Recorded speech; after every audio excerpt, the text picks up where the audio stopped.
ticking down to 3.9% in July, with 157,000 new jobs added to the economy.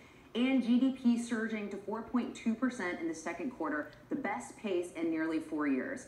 We're also witnessing the longest bull run market on record. The Dow surging since President Trump took office, and then there's also this.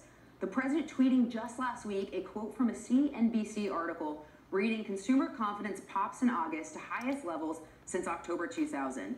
This is the latest Fox News poll, shows that the economy is the most important issue for voters in the midterms, tied with healthcare.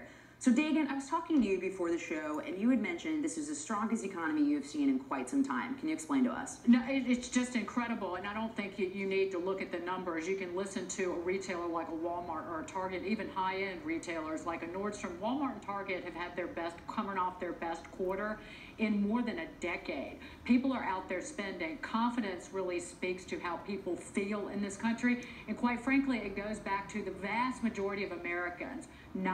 Roughly 90% of Americans are seeing more money in their paychecks because of the tax cuts.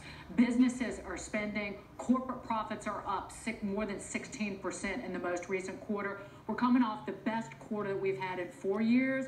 The economy will likely grow north of 4% in the current quarter that we're in, based on every metric. So it's how much money people are taking home. Disposable personal income after inflation in the last year is up nearly 3%, 2.9%. There is nothing wrong with this economy, and if you try to find something, we are making it up. And Dagan, it's not just Walmart and these big companies. If you go to small towns like the one I live in, I mean, the restaurant owners will tell you, we haven't seen business like this in 10 years or more. It has not been this good.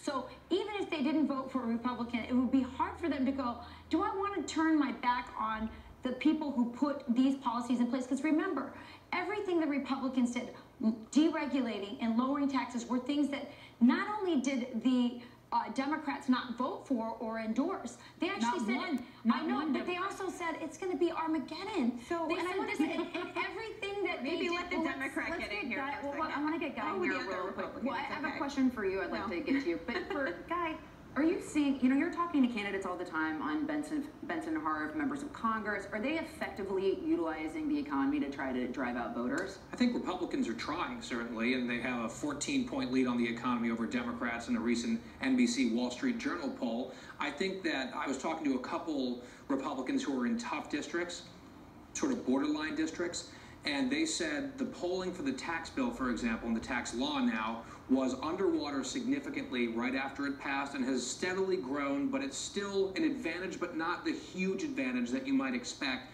I think there's still some underlying anxieties among But you know certain what? pockets. But I've said this to Marie before. It's the walk. It's what people are doing with their money. It is the fact that if you actually go into restaurants, they're upbeat. It's not what they will tell a pollster about, oh, how do you feel about tax cuts versus Obamacare? Well, and I want to make sure we get I want to make sure we get Marie in here as well. So trade